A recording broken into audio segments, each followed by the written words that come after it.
To be here with all of you today. My name is Heather Bullock. I'm a faculty member in the psychology department at UC Santa Cruz, and I direct the Center for Economic Justice and Action, also at UC Santa Cruz. And we are very proud to host the UC Essential Needs Consortium, where we oversee work related to education, training, research, and evaluation across the entire system. And I know everyone is here today to learn more about our grant program. We also really want to learn more about all of you. So it would be wonderful if people could just take a quick moment to introduce themselves and share anything they would like to about the work that they do.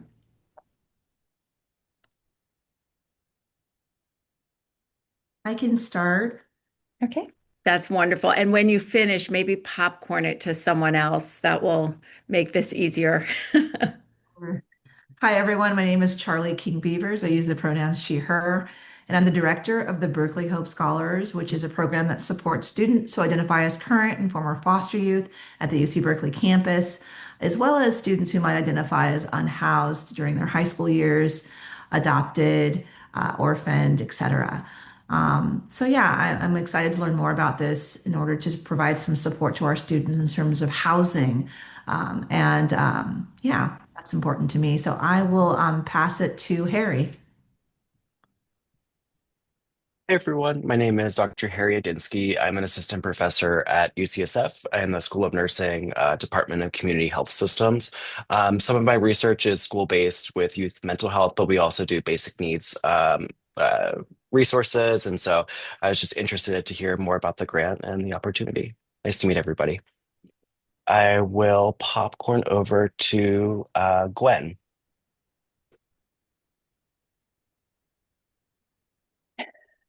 Um, Hi everyone, Gwen Coder, she, they, whatever pronouns honestly are fine. I'm a postdoc here at SAGA. I'm working on an observational study funded by the NIH that's looking at the influence of food insecurity on college students' cardiovascular and metabolic health. I will popcorn to AJ. Nice to see you, AJ. Sorry. Hi, Gwen. Yes, nice to see you too. My name is AJ Scheitler. I'm with the UCLA Center for Health Policy Research, and I just led a team at UCLA and at Cal State Fullerton. We looked at how campuses were rolling out outreach programs to help students get connected to SNAP after the policy change at the state level allowed more students to hopefully qualify. We looked at two UCs, two CSUs, and two community colleges and produced a report that we shared with legislators and SNAP staff up in Sacramento about how the students and the folks working in the basic needs office right on the front lines could really try to what policy and programmatic recommendations they had to make it easier for students who qualify to get connected to benefits. I'm going to pass it to Emily.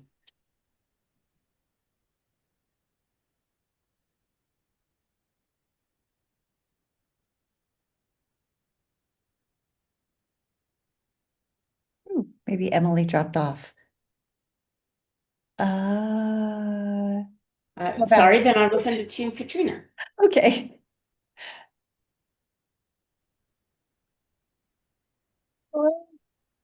Oh, sorry. Hi, everyone. I'm actually here on behalf of a graduate student, David Figueroa, who was unable to make it to the meeting. He looks at socioeconomic status, stigmatization, and how that affects health. And he's at UCLA and he works with Brew and Dine, which takes leftovers from the dining hall and then provides them to students who could use that extra food. So, yeah, thanks, everyone. I will pass it to um, Valerie, has Valerie gone? Oh, hi everyone. I'm Val Shepard and I'm a senior analyst at UCLA. I'm based in UCLA Recreation. And part of my role is grant support. And I'm very interested in especially graduate and professional student success. That's my main research interest. But I'm always excited to support student basic needs. Recreation is one of the it's an office on campus that is part of the basic needs framework. And I'm really excited to be here and learn more about the grant today. Oh, and I will popcorn it to my colleague Aisha. Thanks, Mel. Hello, everyone. My name is Aisha Brajas, and I am the program director for the Students with Dependence program that's housed in the Bruin Resource Center. And so we support students who are parenting, caregiving, or guardians. And so I'm just really interested to learn more about this grant and how we can possibly use the information or participation to support our parenting students. Thank you. I'll pass it over to Ted. Hey there. Hi, I'm outside. Hi, everybody. I'm Ted Robles. I'm a professor of psychology at UCLA. I'm kind of representing the Seminole Healthy Campus Initiative Center at UCLA, which has had a long-standing interest in student basic needs. One of the we have a project through CEJA right now. One of the things we're doing is we're taking data from basic needs services, like actually some of the things that Aisha oversees, and harmonizing that with data from the undergraduate UQ's the undergraduate experience survey. And so we are just starting to kind of get insights into what that looks like once you marry those two pieces of data together. And that is, and we're trying to figure out what next steps will be. And, the CEJA grant mechanism has been really great in facilitating that. Okay, I was walking around, so maybe, let's see, I'm trying to think of who. Can I popcorn to Charlie? Oh, Yeah. I've already gone. You already gone? I thought you, okay, that's what happens when we'll you walk choose in. someone. I'm going to popcorn to Courtney. I'm going to popcorn to Courtney. Yep. Yep.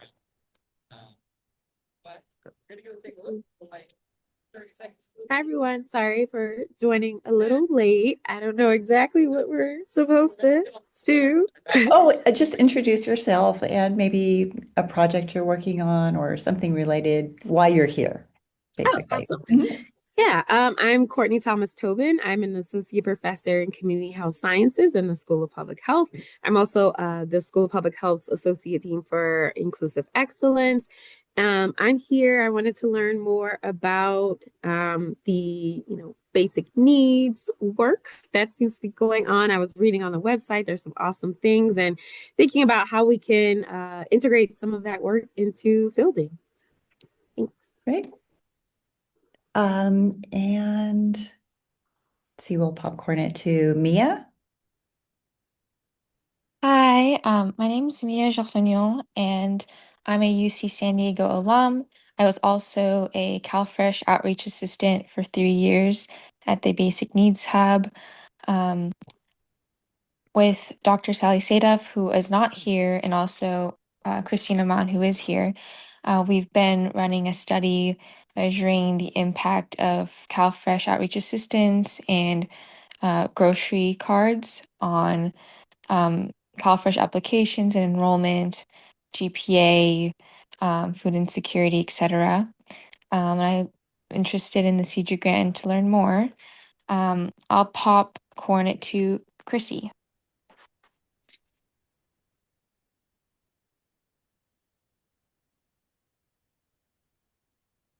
Hi everyone, my name is Kritika. I'm from UC Riverside. I work at the Division of Health, Wellbeing and Safety, and actually there are 9 departments under our division. One of them is basic needs. I am a current CEJA recipient, and some of the work that we do are related to basic needs insecurity, including food insecurity, housing insecurity, and transportation insecurity. And how do some of the emergency support programs that we have at UCR, how do they impact retention and graduation of students? I have completely lost track of who's left. I think, Regina, and then we'll go to Coco. Thank you. Hi, my name is Regina Gimignani. I'm at UC Davis, and I am a project policy analyst. I've been providing support to the UCOP Equity in Mental Health Evaluation Project. And so one of the things that we recently did was to do a pilot at UC Davis to look at how some of the existing student surveys can help link students to resources. So we used the UCGSES survey to provide students with like an exit message so that that would then, based on their answers to food security questions as well as to depression and anxiety questions, they would get an exit message that would then link them directly to where they can get the services that they need. So we just completed that and we're thinking about how that can be expanded across other campuses. That's great. Yeah. I'll popcorn to Gwen.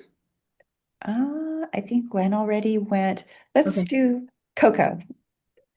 Hi, everyone. I'm thrilled to be here. I also apologize for being a little bit late. I'm a pediatrician and adolescent medicine doc in the division of, or in the, at the School of Public Health at UC Berkeley in community health sciences. And I've been in my entire career doing work regarding youth homelessness. I'm currently interested in thinking, I'm doing work statewide with the state around improving visibility in numbers because the population overall and the population of post-secondary students in particular, in this case, is super invisible. And as a way to draw down resources and have people understand the scope of homelessness across the board, including in post-secondary institutions, I'm interested in applying novel methods to both count and characterize the population. I'm a huge fan of basic needs in the UC system and just really honored to be here with all of you. Thank you. Great. Wonderful. And I think we had Emily join us. Emily, do you want to introduce yourself? Sure. So my name is Emily Sklar. I am a recent doctoral graduate from UC Davis, and I was the GSR for a basic needs center. I'm here today because I received, or with my team, we received a CEGA grant last year, and we're just finishing up and writing the paper for that. And so my research team is very interested in pursuing this again and doing another grant. However, they are stuck at a vet appointment. So I'm on today to bring back notes and let them know about any updates. Great. And we are recording this talk, so you'll be able to share it with them. Perfect. Thank you. Oh, Heather, you're muted. There we go. Please, you need to introduce yourself. Oh, I'm the assistant director here at the center. And if you have any questions about the RFP or any of our past projects, just let me know. Happy to meet all of you. Yeah, it's really wonderful. Thank you so much for the introductions. One of our goals here is really to build a community of basic needs researchers. And so just hearing all of you share your interests with each other is really important. And it's very gratifying to have several of our awardees here with us this afternoon too. So thank you so much. I am sorry that Dr. Susana Martinez, who co-directs this research initiative with me, could not be here today. What the rest of our time will really focus on is me just really giving you an overview of the grant program and answering any questions that you might have. So I will go ahead and share my screen. I have a brief presentation.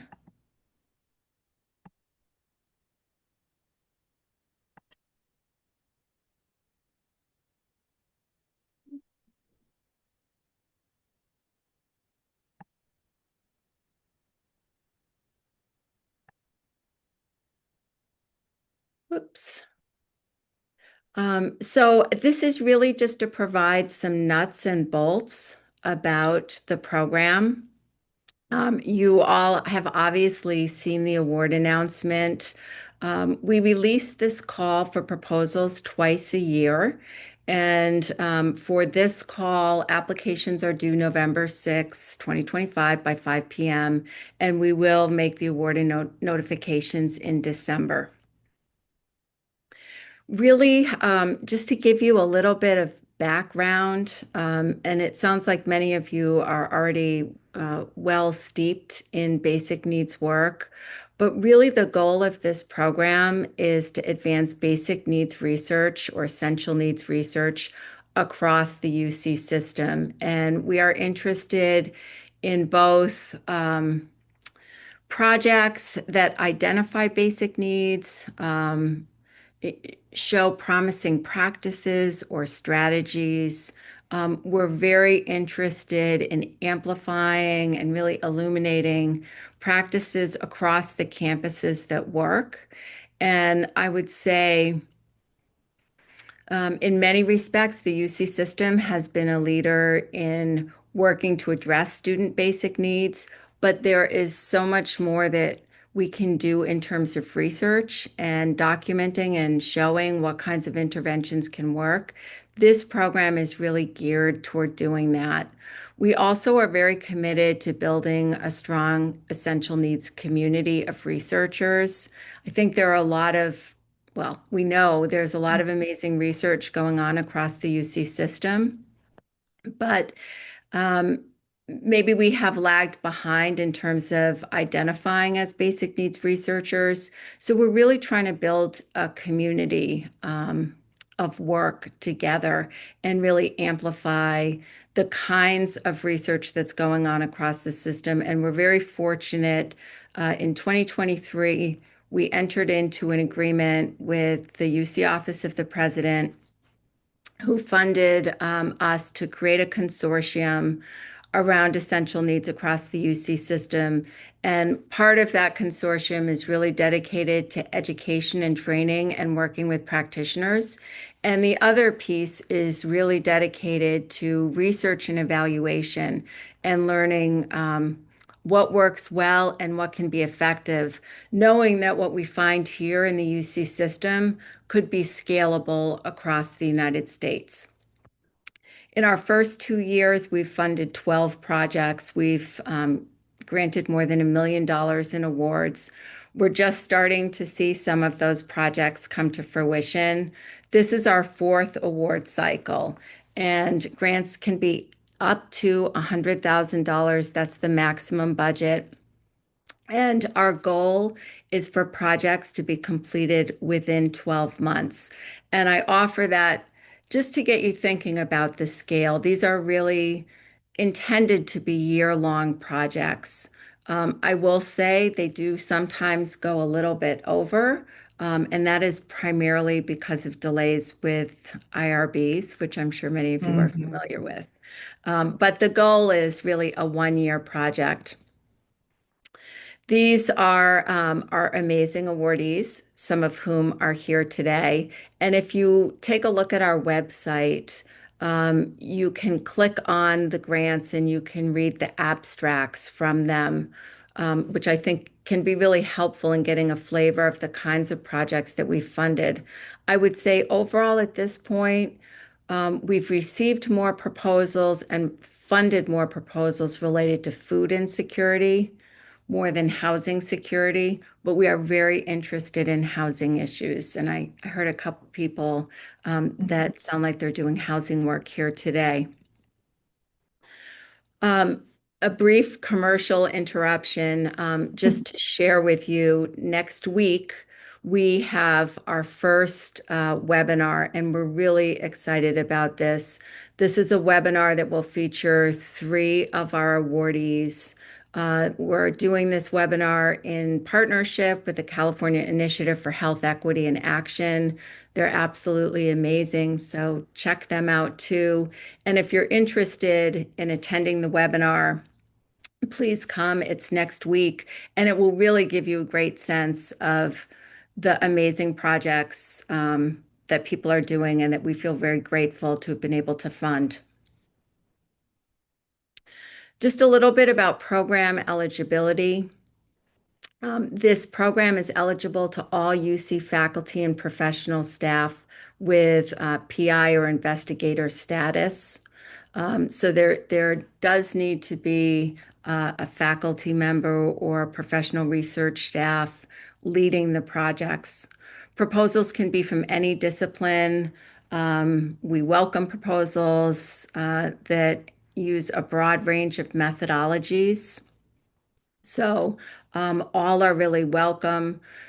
We encourage both single and multi-campus proposals.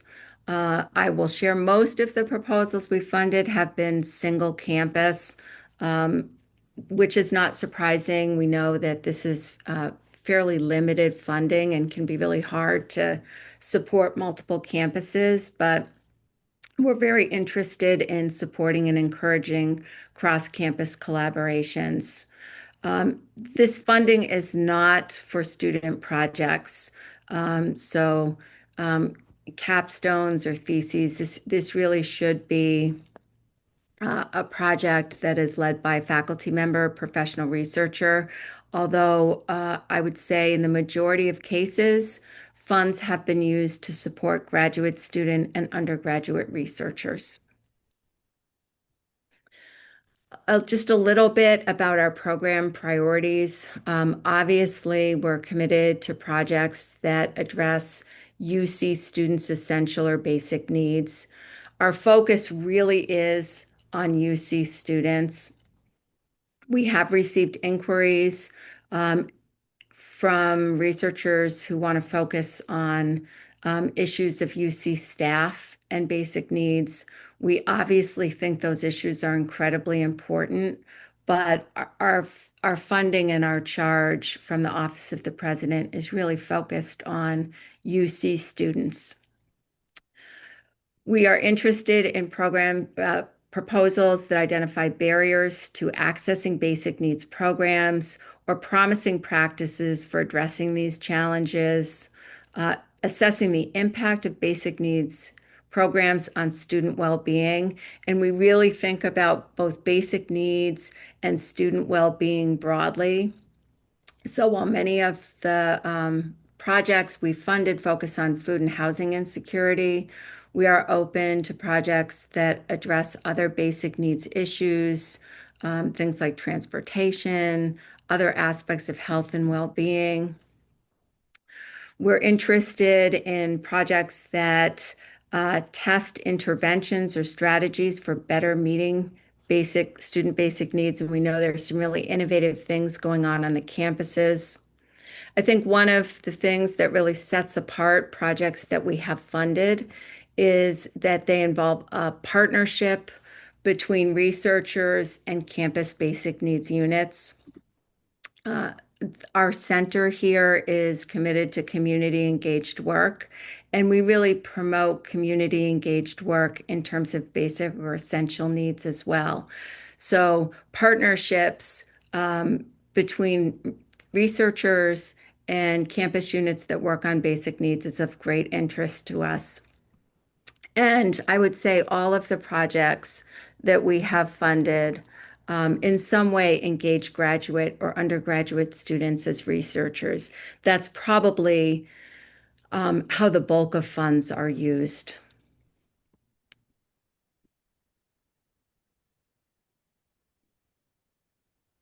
So I'll just quickly touch on some of the components of the proposal. It should be a very straightforward process for people, hopefully easy and painless. We do have a 2,000-word narrative that asks you to describe the project.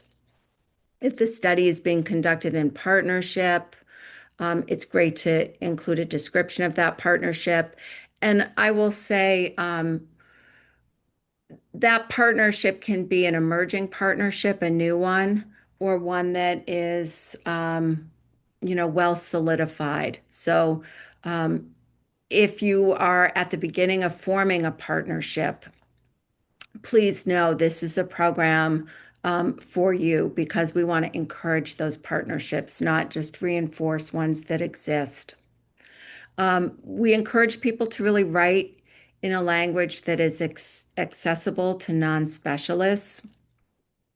The most heavily weighted component is obviously the research design and methodology.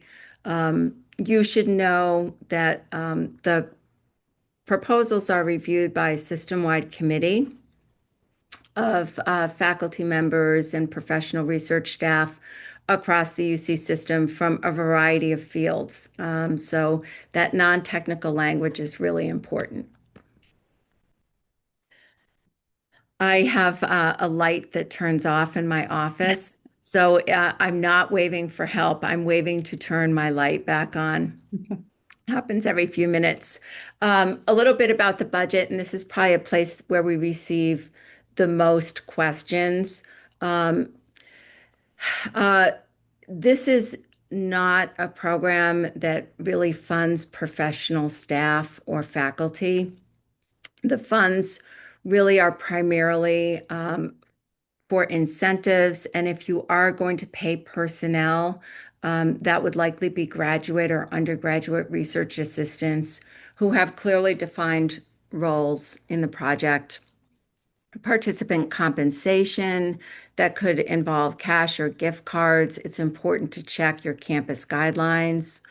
Um, Travel should be for research purposes, for data collection, um, or research materials. But typically, we're not funding, for someone to buy a computer, as important as that is. We're not really providing those types of funds. There is no overhead for these grants. And Lisa, I don't know if you want to say a word about that. Sure. I always get questions and about this. And just to let you know that indirect costs are exempt. This is indirect cost exempt, so please don't include it in your budget.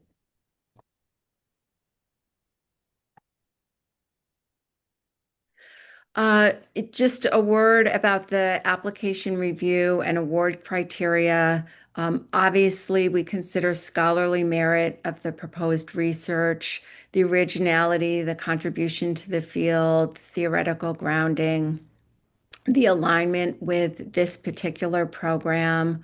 So really clear focus on essential needs, um, rather than perhaps student life more generally.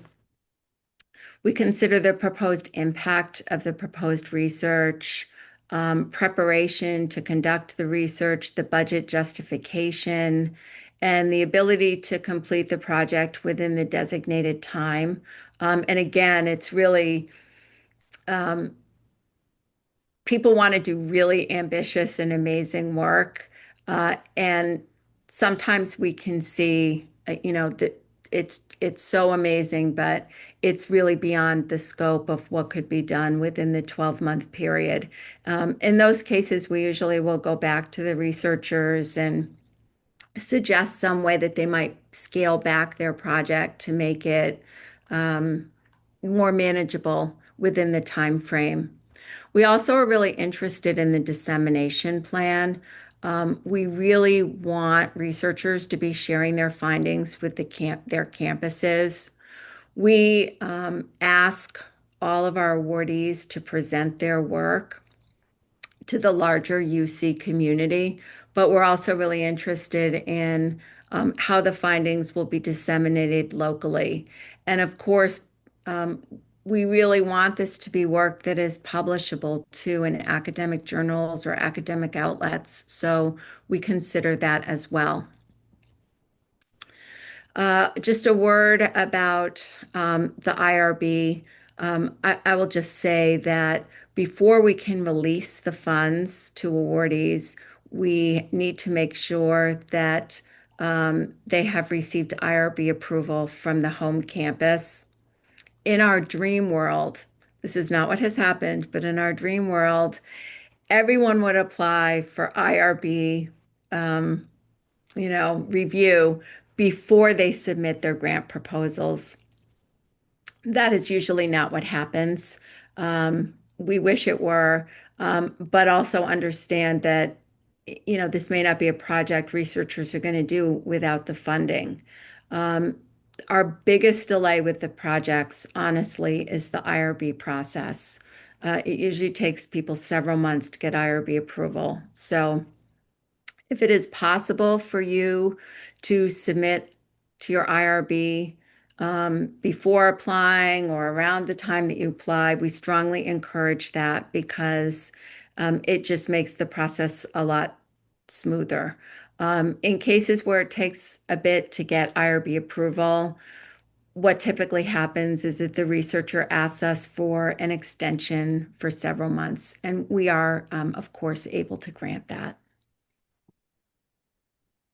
In terms of reporting, and all of this is really because we want to build community and we really want to spread the word of the great work being done. Um, we do hold meetings with awardees. These are via Zoom, just for people to meet each other like you did today and share a little bit about your projects. When we've held those, people have really enjoyed them, and you can kind of see the synergies building across campuses and researchers. So we have informal meetings of awardees. We do ask for a final report within 3 months of completing the project, the grant's end date. And that final report is really, for us to be able, again, to really amplify the work. We do ask for presentation slides, and we ask for acknowledgement of this grant program, again, because we're really trying to spread the word. And we hope this will continue. At this point, we started the consortium in 2023. We have a 5-year agreement with the Office of the President.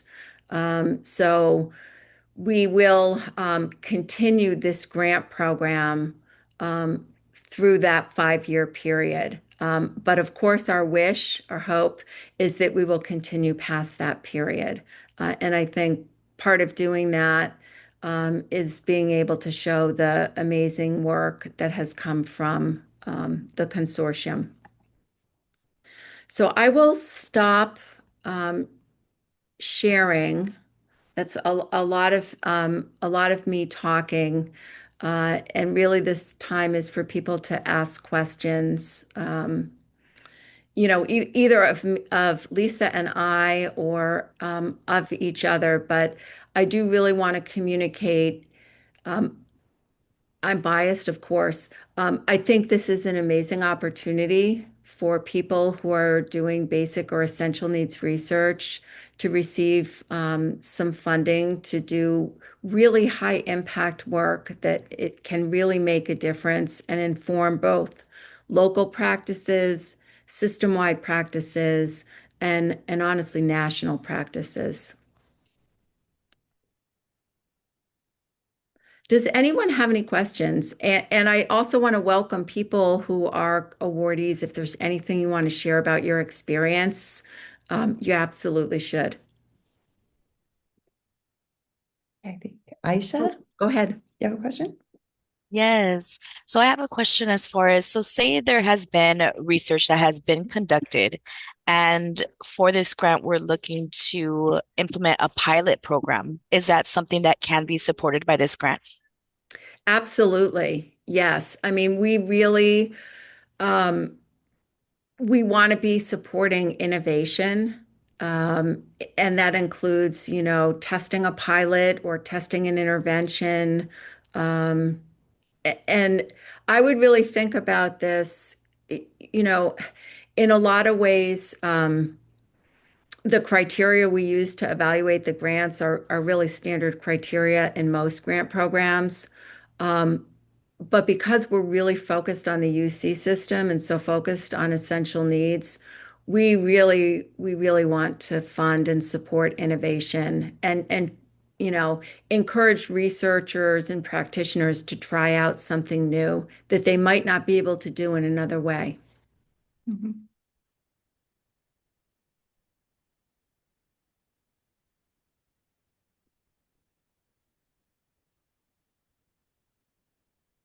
Other questions?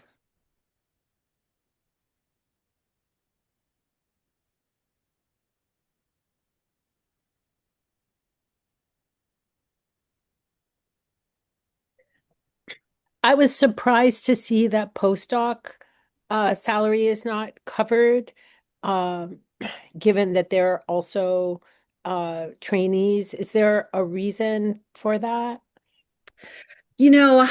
Primarily, I think it's because the assumption has been that postdocs might be covered through other types of grants or other funding, um, and are also treated more as professional staff. So we've really kind of used it as a training opportunity for graduate and undergraduate researchers.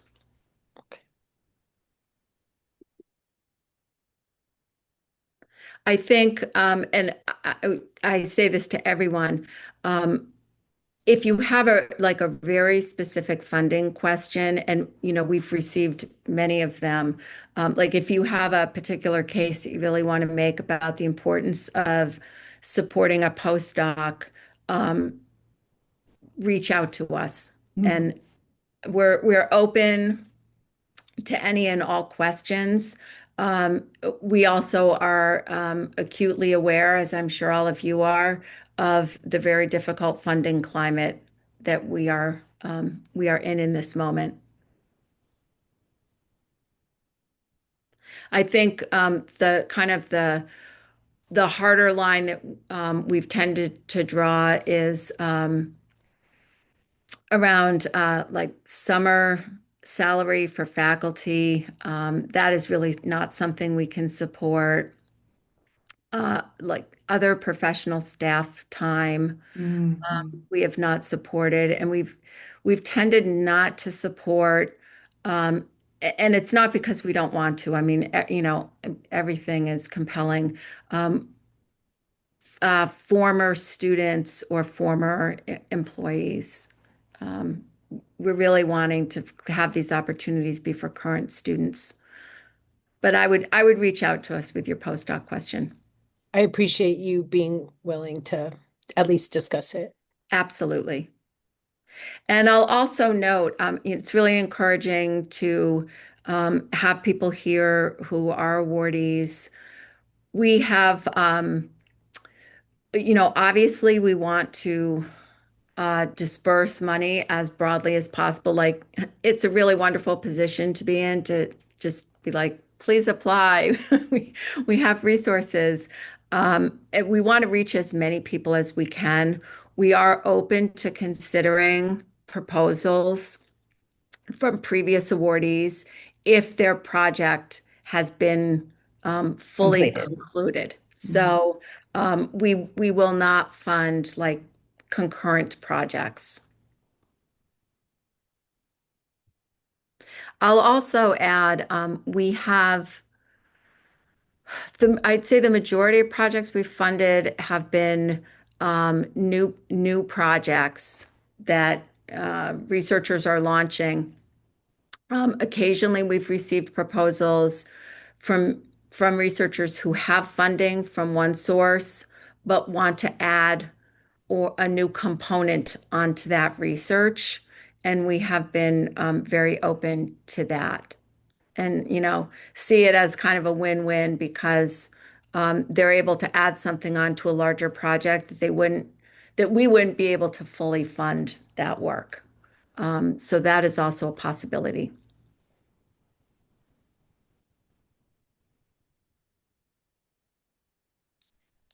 Any other questions? People are so quiet. See if there's anything in the chat. Oh, I was just gonna, sorry, I was just gonna echo like the value of having like undergraduate and graduate students as being supported by the grant. In our project, certainly the graduate students who have been on our project, like they have gained skills and like analytic skills, but also we had a qualitative component here, just things that they would not have gotten otherwise. And it was really like it has been really great for them to build and develop new skills and to be able to kind of act locally as well. with that. So I just wanted to kind of amplify that that was a real benefit of the grant support. That is wonderful to hear.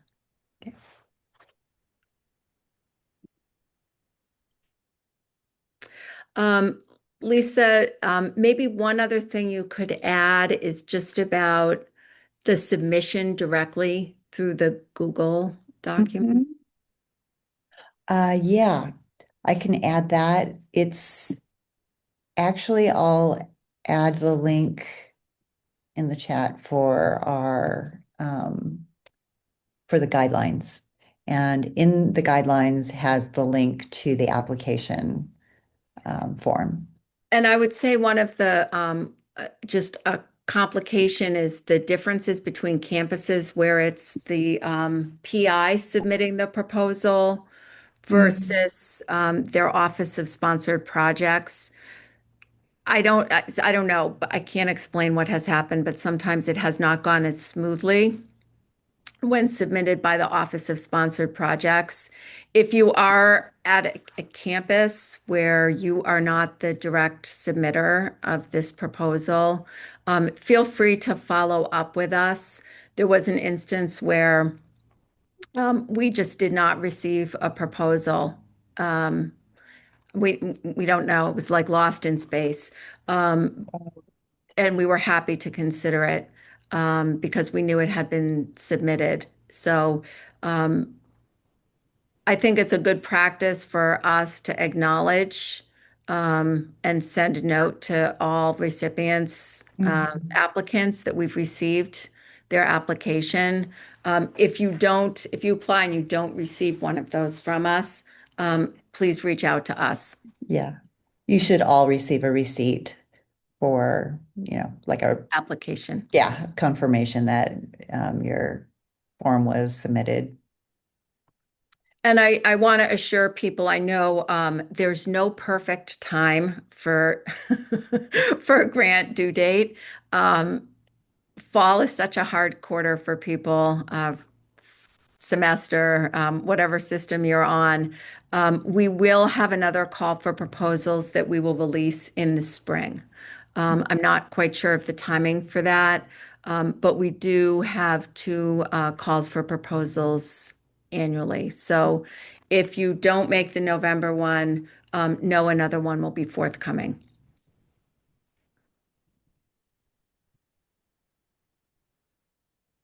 Well, thank you so much. If there aren't any other questions, I'm happy to give people their time back.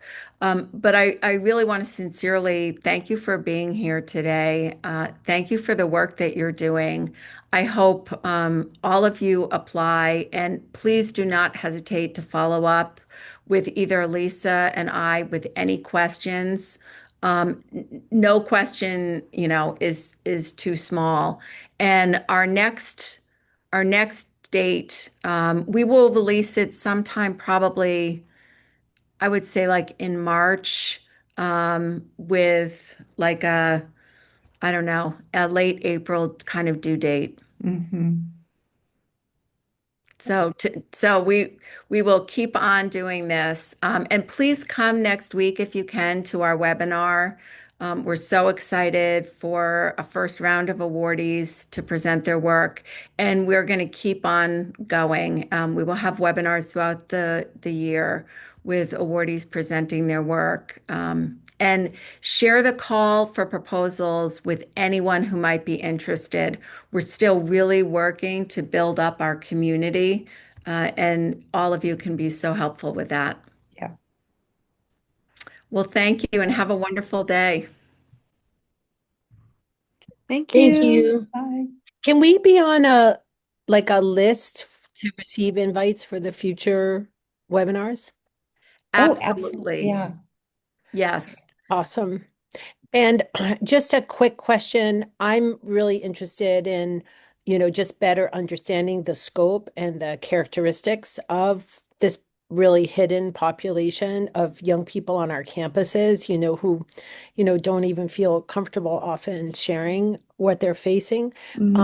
So, um, Are you interested in proposals that focus on that, like, either through surveys or other more Oh, innovative methods, Yes, actually absolutely. getting a grasp on who we're talking about?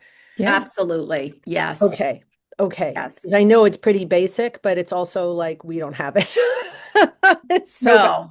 No, no, we don't. And we have absolutely funded other projects that I don't know, tell us a lot more about groups of students that we know far too little about. So, Awesome. I mean, yes, absolutely. It does not have to be like a pilot or an intervention. Awesome. That's really helpful to know. Um, yeah, I'm very excited. I've joined other informational talks about this and haven't been able to apply in the past. So I'm hoping this is my chance. We Okay, hope great. so too. It sounds like you're doing amazing work. Well, you guys are too. We're all trying, right? We So Yeah. are. take good care of yourselves in a crazy environment, and thank you for making a difference. Really Okay. appreciate it. Thank you. And we'll Great. make sure you're added to all of Yeah. our mailings. Yeah, really want that. I've already shared it with some of my lab members for the webinar, but I just want to be sure that I don't. Okay. Okay. Great.